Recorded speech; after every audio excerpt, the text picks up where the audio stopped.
Hi everyone, welcome to my channel, or welcome back to my channel if you've been here before.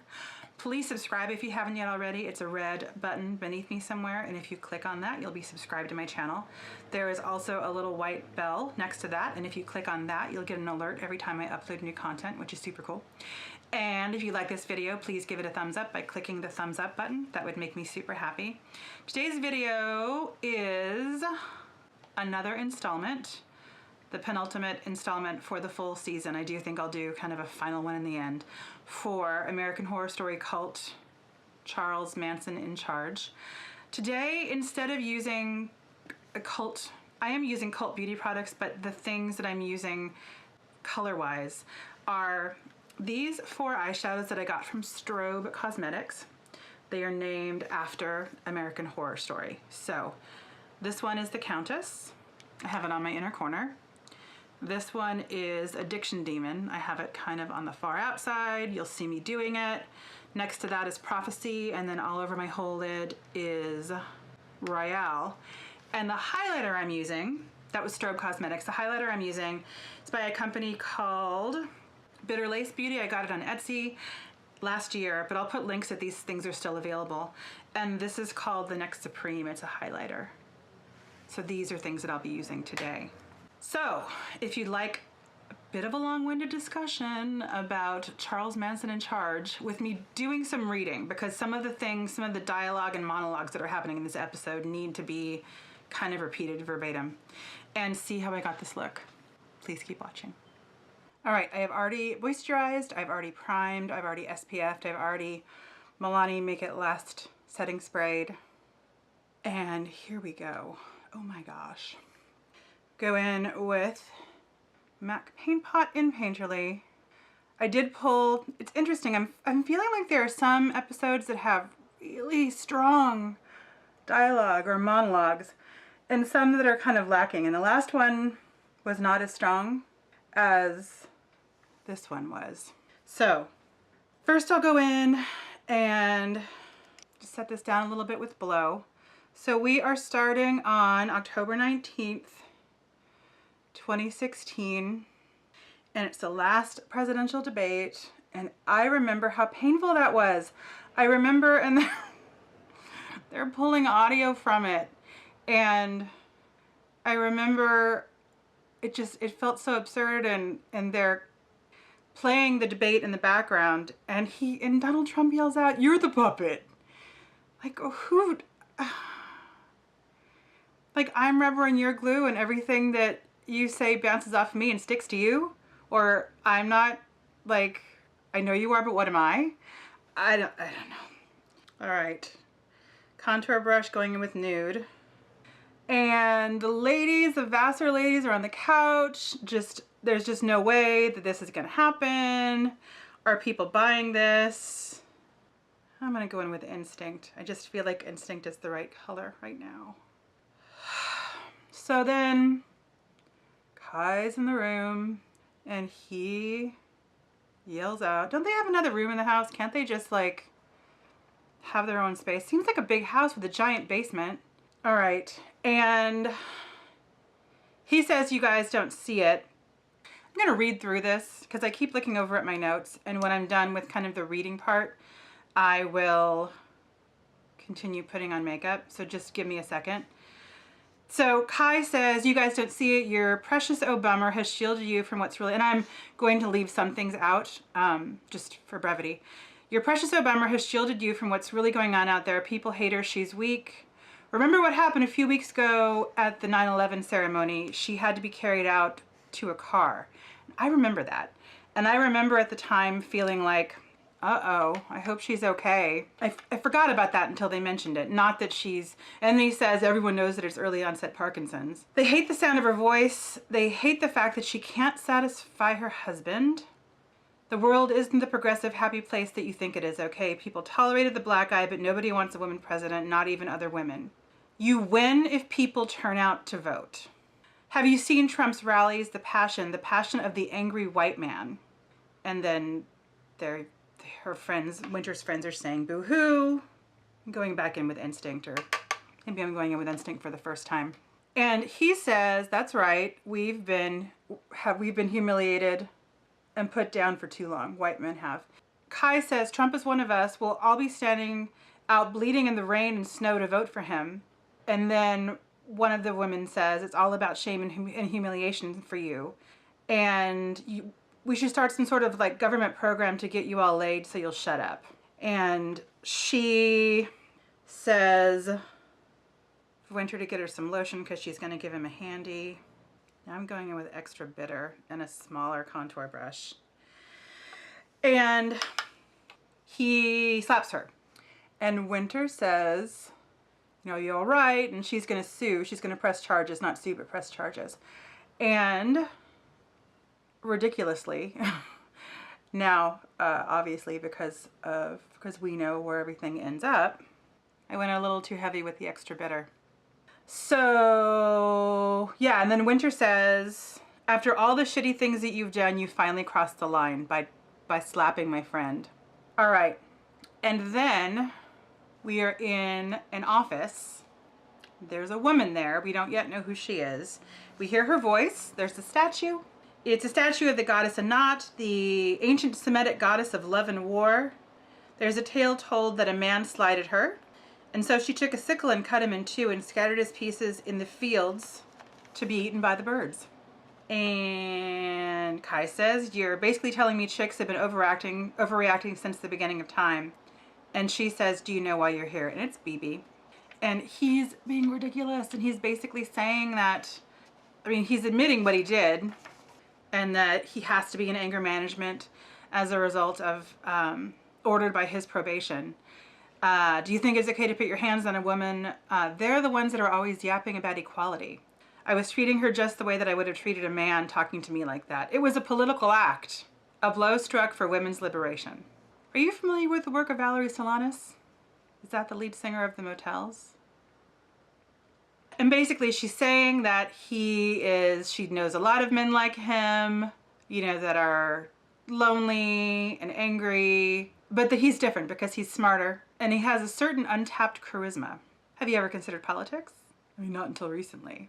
And she is basically saying that she wants him to do something to make women angry. So angry that they start acting for the first time, start doing for the first time, start advocating for ourselves for the first time kind of in a real way. For thousands of years, this is what she's saying, thousands of years, mankind has built civilization with a single intention to keep women contained, compliant. Donald Trump cannot tie his, I'm trying to really curtail my swearing as much as possible, so I'm just admitting some things here. Can't tie his ties correctly, but Hillary gets attacked for her goddamn hideous St. John's pantsuits. And with every catcall, every put down, every slap, every Passover at work, the anger compounds. As the orgasm inequality builds, so does the rage. We're sitting on the biggest bomb the universe has ever seen. Do you know what that is, Mr. Anderson? It's female rage. And she has him say that he's a turd.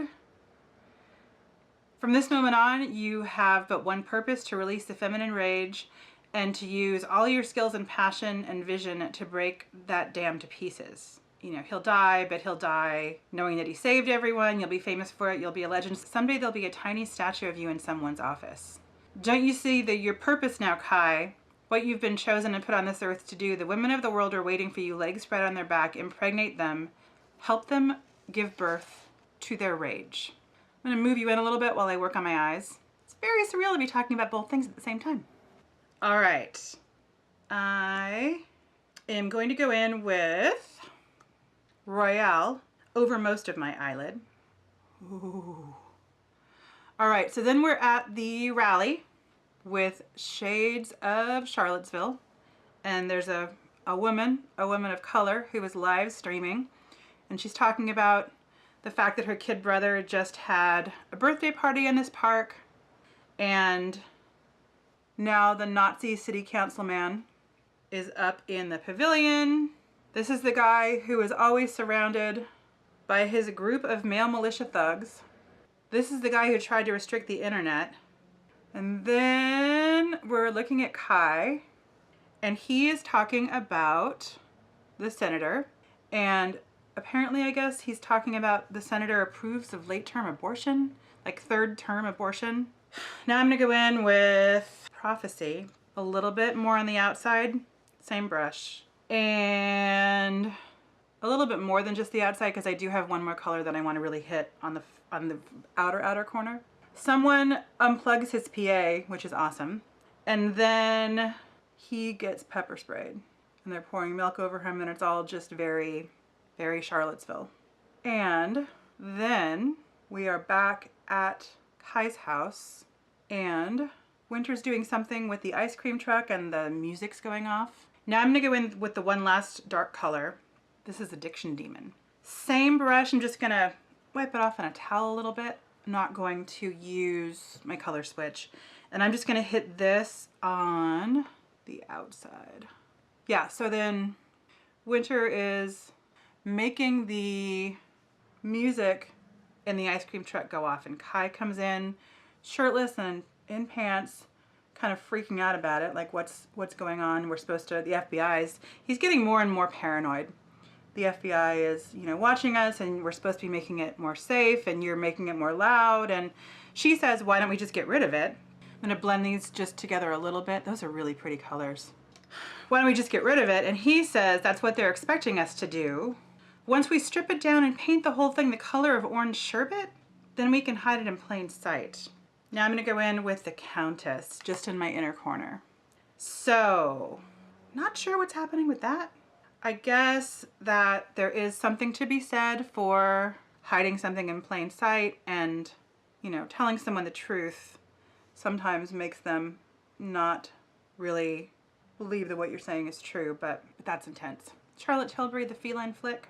Then we have Allie and Winter alone, and Winter asks if she was in pain, if Ivy was in pain when she died. And she says, I know Ivy would never have left without saying goodbye.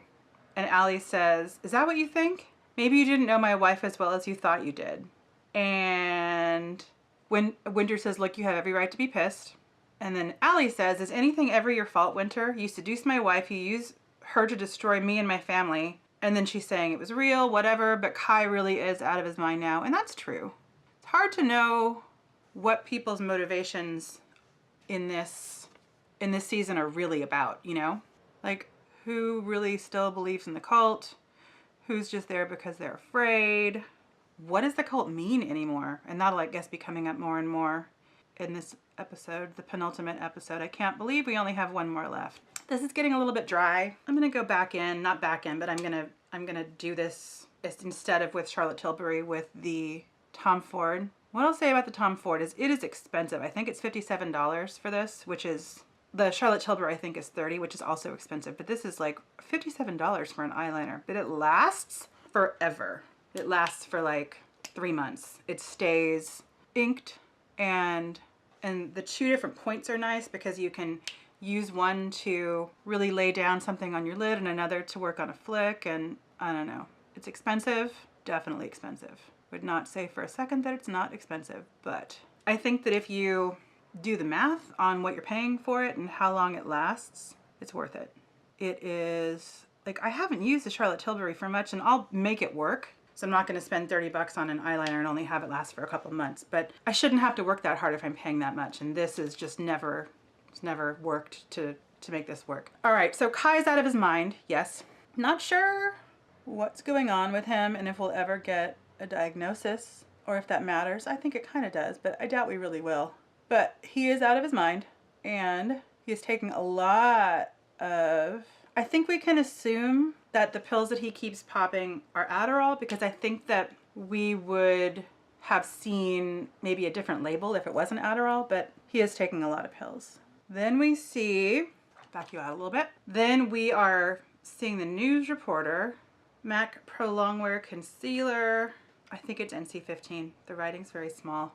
I probably need glasses.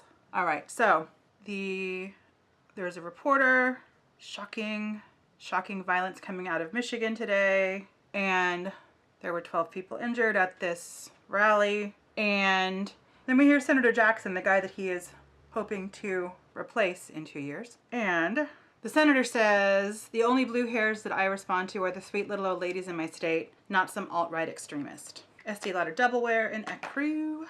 And then the reporter says, so you're not taking Councilman Anderson's challenge seriously. And then he says, please, if anyone should be taking him seriously, it's the Department of Justice. Then we're back in the basement, and it is story time because Kai is not happy. And they take out their sleeping bags. And he starts telling them the story of primarily the murder of Sharon Tate and the people that were at Cielo Drive. Not as much about Lino and Rosemary LaBianca. And I'm very careful to call this not the Manson murders, but the Tate LaBianca murders, because those are the people who were murdered. We don't want to be calling them by the name of the perpetrator. We want to be recognizing them by the names of the people who perished. And we get to see Billy Eichner and Leslie Grossman. All these people are back. And as far as I can tell from the things that I've heard, and all that we've heard is what family members have reported, people who were there, but apparently Laguna Bronzer. Things that the actors are saying as the characters are accurate. Orgasm blush. And so yes, he goes through everything. I also thought that, and I even looked it up on IMDb, that Lily Rabe was supposed to play Sharon Tate, and that wasn't Lily Rabe. I don't understand that. Unless they did something to her eyes, because it looked like a totally different person. And then the idea of Helter Skelter, and that Manson sent his family to wake up the world, and the idea was that they were going to kind of break the world apart and blame it on people of color, and then when everything kind of got destroyed, that the Manson family would be the ones that would kind of be left to take care of everybody. Because the people of color, and that's not the word that he would have used, the people of color who it was being blamed on wouldn't be smart enough to handle it. I'm realizing now, I didn't even use my primer. I had primer for my face. This episode shook me a little bit, and I'm also just curious what's gonna happen in the last episode. I'm gonna speed you through my brows.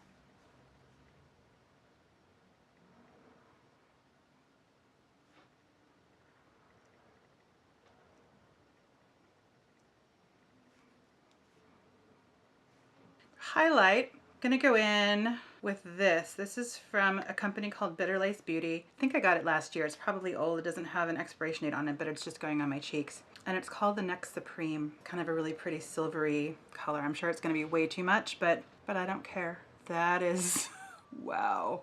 Okay, that is some highlight. Just gonna go for it. Rimmel Stay Matte Powder. So then Kai says, Charlie had the right idea, but he wasn't thinking big enough. You see, we're on the national stage now, and if we want to siphon Senator Bleeding Heart's support, if we want to steal that guy's mojo, paraphrasing, then we have to follow Manson's playbook, but do it bigger. We have to unleash brutality unseen by a world that's seen it all. We have to do something so shocking, so culture-shifting that it'll open our path to the Senate and then the presidency. One dead pregnant lady isn't going to do the trick. What the people need, what we need to give them, is a night of 1,000 Tates. I can't even. Lashes, Benefit Roller Lash. Then we're at the clinic, and I have questions about this. So first question is, I'm not sure why they're doing this. It seems like what they're doing is, because when they talk to Beverly later, is blaming Gary's death on people who support Planned Parenthood. It's kind of what it sounds like. And if that's true, why would Gary have been there at all? I don't understand why. I don't understand what that's supposed to symbolize. I mean, I understand what Kai is saying, but I don't later, and I'll bring that up again later, but I don't see how that works. That's my first question, is what is it supposed to do? Zoom you through my lips.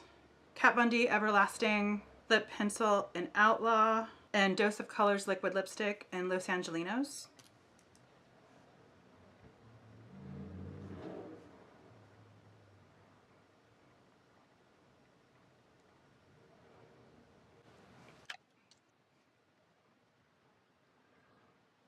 All right, so first question really is, why are they doing it? And still unclear about why they were doing it at all. Second is, are there not cameras in this clinic? Are they not going to be photographing whoever's doing this? Why are they killing him in a costume like it's the cult, but then Kai takes off his mask? So if they are filming him, if they are filming this happening, surely they'll see Kai be unmasked. And why not like kill him humanely and then brutalize him? I don't understand why they all had to be so brutal with him since he was on their team. Then Beverly's reporting and she throws to Kai and he's talking and he says, I pray that Senator Herbert Jackson, and this is again kind of, I guess, the reasoning behind it, but I'm still not clear about how this works. I pray that Senator Herbert Jackson and the left-wing terrorist he supports are brought to justice. And Beverly says, are you suggesting a sitting senator is guilty of murder? And Kai says he emboldened the violent fascists known as the woke warriors. These anti-life zealots killed my friend because he had the radical belief that babies are people. Today, the victim is a pro-life patriot. Well, then who's next? Pregnant women recognizing the sanctity of life growing inside of them. Any more bloodshed by the woke warriors is on Senator Herbert Jackson's hands. Which just doesn't, none of this makes sense, really. And Beverly says, we'll provide more updates. This is Beverly Pope, blah, blah, blah, we're clear.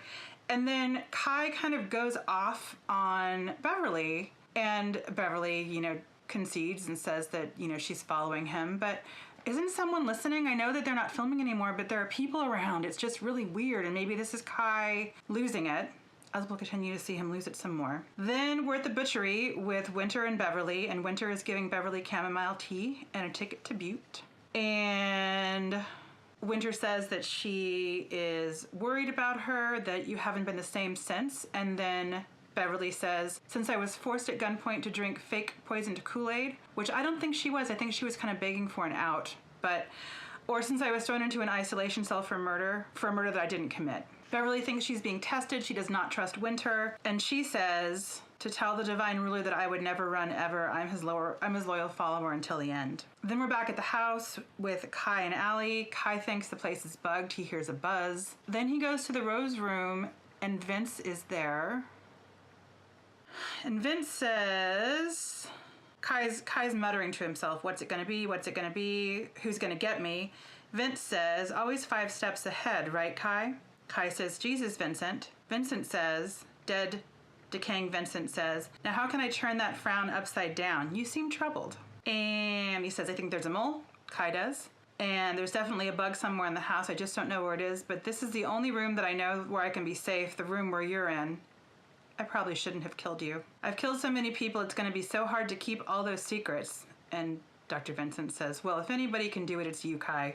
You're the master of keeping all the balls up in the air. And then dead Vincent gets stabbed, and it's a hallucination of Charles Manson stabbing Vincent. If you're going to hallucinate someone, it should be me, he says. One of the things that I loved about this, because it's obviously Evan Peters playing both, and I think Evan Peters is maybe like 5'10", 5'11", but Charles Manson was like 5'3", very, very short. And it's interesting when they're standing near each other that you can see that Kai is looking down and Manson's looking up, which is totally accurate in terms of their height. You're the ghost of Charles Manson. No, I'm still alive. I'm at Cochrane. You should come visit me sometime. I know why you're here. You're the only one who could see things on my level. And basically, he's saying that there's a Judas. You need to identify the Judas. Manson says my Judas was Linda, like Linda Kasabian. I would think his Judas would be Susan Atkins, because she's the one who wrote the letters to her former cellmate, and that's how everything kind of broke. I'm not sure what's happening with that. Allie's at the door. She found something downstairs. There's a knock at the door, or maybe the doorbell's ringing, and it's BB. And BB says, Valerie always said the male was a biological accident, a walking abortion, and God, if only you'd been aborted in your mother's belly, how much disappointment would the rest of us have been spared? Kai says, you can't talk to me like that anymore. BB says, I could not have been more clear if I'd tattooed it on the inside of your eyeballs. It wasn't complicated. 2 steps, A to B. Unleash female rage. Incite the American woman's desperate and patriarchally contained violent anger. Give her no choice but to lash out and cut up every man that they see. And then he says, I did that. I got maced. Look at all the chaos out there. She says, you've enraged everyone. And what are the poor females closest to you? Your sister's defeated. The other one's dead. You even broke unbreakable tiger Beverly Hope. And Manson is behind her, and he says, my goodness, I can't wait to see your face when you tell her the truth. Kai says, do you think that I was going to drown myself in female rage, that I would martyr myself like that? and you gave me a purpose, BB. You awakened me to the power of pissing people off, and hell yes, I wanted women mad. Popping off, losing their minds, getting hysterical with their wandering uteri. But women can't run things. They're too emotional. They're too irrational. I need women's rage to tear it all down because I'm going to be the last one standing to lead them. And then Manson behind her yelling, amen, helter-skelter. And she calls him a turd, and he says, a turd who knows the truth that women need to be grabbed by their pussies and led, preferably to the kitchen to make me a sandwich. Then BB's about to shoot Kai, and then Allie shoots BB. And I'm confused about that. Why not just shoot Kai? I'm not sure what Allie's long game is here. I don't know where Oz is right now, so maybe that's what the concern is where's Oz? But I don't know why she shot BB when she could have shot Kai. But who is this? My anger management counselor. She's not doing a very good job. All right, and then Kai and Winter, and Kai's cutting his hair and shaving. And this is getting to be very long, so I'm going to kind of scoot past this quickly and basically just say that he's reminiscing and he's talking about specific times in their lives when they felt close to each other and when he tried to make her feel safe, and that she basically knows him better than anybody. And she wants to go away, she wants permission to do so, and he's saying he's feeling betrayed, but basically that one day I'm going to be in the White House in Air Force One giving speeches to Congress, and I'm going to need someone beside me that I know I can trust. She says, thank you, Kai. Thank you so much. And he says, I even know where you should go. Butte, Montana. I even got you a train ticket. And then he makes her leave. And then we are in the scene where Kai is gonna kill Winter. And he is asking her to confess, and she's not confessing, and that she's a mole. And he shows her the thing that Allie found, and she said that that is the battery to my Fitbit. He says, then Allie says, yeah, then why did I find it sewn into Kai's cushions? And so it probably was not something that she found. This is bullshit. I didn't put it there. She did. This is payback for me screwing your wife. Winter says, stoking my brother's paranoia is going to blow up in your face. I know him, Allie. You'll be chewed up and spit out just like me. She's not going to confess. Kai kills her and is weeping over her. And we end with Speedwagon in the car. I don't know why he didn't drive away. He takes off his, again, he didn't drive away because if he did drive away, we wouldn't have had this scene, but still. He's taking off his listening device because he's the mole, and then Allie gets in the car and says, hello, Speedwagon. So yes, one more episode. I do not know where this is going. I don't know what Allie's motivation is. I don't know. I don't really even know that I have my head around any of this enough to be able to be asking questions. But I'm really excited to kind of see where this ends up because I do want to look at it all again with all the information that we get in the end. So, as always, thank you so much for watching. A lot to do in the world, a lot to do on YouTube, and I really appreciate the time that you took to spend with me today. Take care, and I'll see you again very soon. Bye.